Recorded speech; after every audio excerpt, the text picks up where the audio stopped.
Nakhon Phanom, près de 100 000 rails, environ 39 500 acres de terres agricoles dans cette province du nord-est de la Thaïlande ont été inondés, le district de Sri Songkhram étant le plus gravement touché par le débordement causé par deux affluents majeurs du Mékong en crue.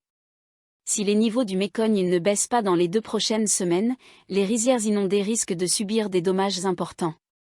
Le fleuve est resté à près de 12 mètres pendant presque un mois, provoquant des inondations généralisées.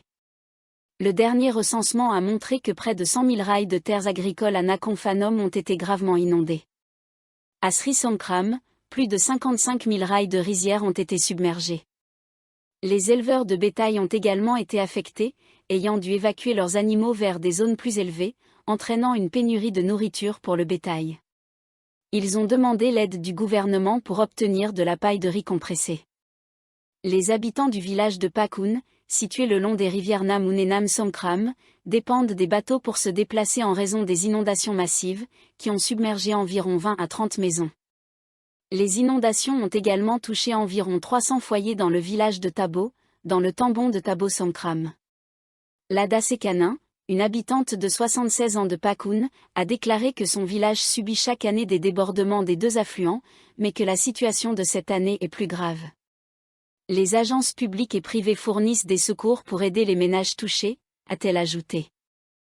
La Thaïlande a proposé un nouveau projet de loi visant à réglementer son industrie du cannabis et à restreindre l'utilisation de la marijuana principalement à des fins de santé et de médecine, marquant ainsi la dernière tentative pour limiter la consommation récréative après plusieurs revirements de politique.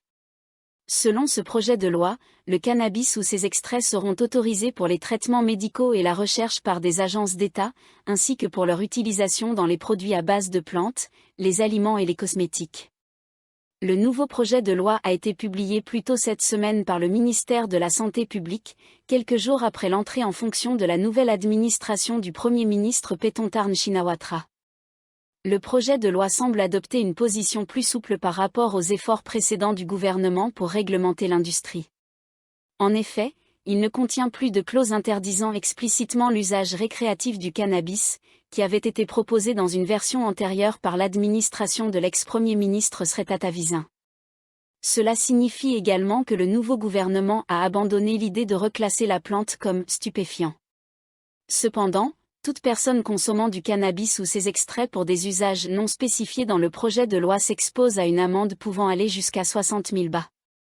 Les vendeurs de cannabis ou de ces produits pour des usages non spécifiés par la loi risquent une peine de prison maximale d'1 an ou une amende de 100 000 bahts, ou les deux. Ces règles pourraient freiner l'utilisation libre du cannabis dans cette nation d'Asie du Sud-Est, qui a été la première en Asie à décriminaliser la plante en 2022. Un vide juridique a permis l'ouverture de plus de 9 400 dispensaires de cannabis à travers le pays, notamment dans des zones touristiques et des quartiers d'affaires à Bangkok et au-delà. La disponibilité facile de la drogue est devenue une question politique brûlante lors des élections nationales de l'année dernière, le parti au pouvoir, Pheu Thai, promettant de reclasser la marijuana comme stupéfiant pour en limiter l'usage à des fins médicales en raison des préoccupations liées à l'addiction. Mais l'opposition du parti Bumjete, le deuxième plus grand groupe de la coalition au pouvoir, a contraint Pheu Thai à revenir sur sa promesse et à maintenir la plante légale. Défi de conformité. Le projet de loi appelle à un durcissement des règles de licence pour la culture, la vente, l'exportation et l'importation de cannabis, avec l'obligation pour les cultivateurs, les fournisseurs ou les entreprises liées de posséder ou de demander de nouvelles licences ou permis, sous peine de lourdes peines de prison ou d'amende. Bien que ce projet de loi représente une voie plus favorable pour l'industrie du cannabis, il pourrait encore poser un défi de conformité pour les cultivateurs, les dispensaires et un grand nombre d'entreprises agroalimentaires qui ont vu le jour en Thaïlande. Ils vendent tout, des bourgeons de cannabis aux extraits d'huile, en passant par des bonbons infusés au cannabis et des produits de boulangerie qui, selon la loi actuelle, doivent contenir moins de 0,2% de tétrahydrocannabinol, le composé psychoactif qui provoque une sensation de paille. Le projet de loi prévoit des usages plus larges du cannabis pour être en phase avec la réalité, mais il nécessite toujours la supervision de praticiens médicaux agréés, a déclaré Prasidche Nunual, un activiste pro-cannabis, dans un post sur Facebook. C'est exclusif et cela soumet les droits individuels à la permission des praticiens. Ce qu'il devrait dire à la place, c'est que les usages ne doivent pas empiéter sur les droits des autres. Le public et les parties prenantes de l'industrie ont jusqu'au 30 septembre pour soumettre leurs commentaires sur le projet de loi proposé. Le ministère pourrait encore apporter des modifications à la législation avant de la soumettre au cabinet, qui devra ensuite l'envoyer au Parlement pour approbation.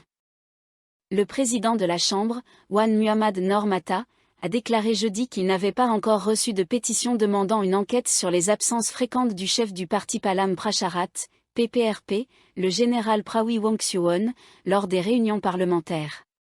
Il a précisé qu'une fois la pétition reçue, elle serait traitée selon les procédures parlementaires. Il a ajouté que, comme cela concerne la conduite éthique des députés, la pétition sera transmise à la commission d'éthique de la Chambre, qui comprend lui-même, le chef de l'opposition, des représentants de tous les partis politiques et d'anciens députés.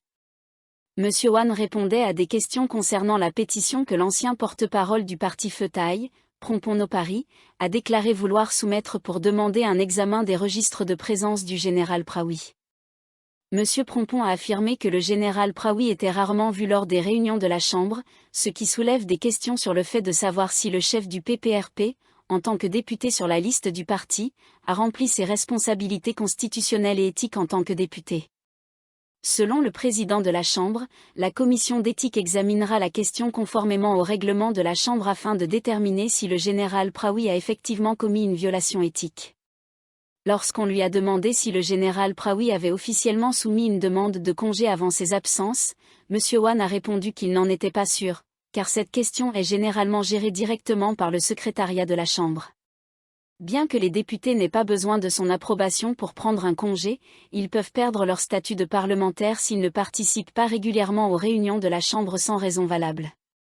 Il a précisé que certains députés n'ont pas pu assister à aucune réunion pendant toute la session en raison de problèmes de santé, mais ils se sont assurés d'être présents pour les votes importants. Les raisons des députés sont prises en compte lors de l'examen de ce genre de situation, a-t-il ajouté.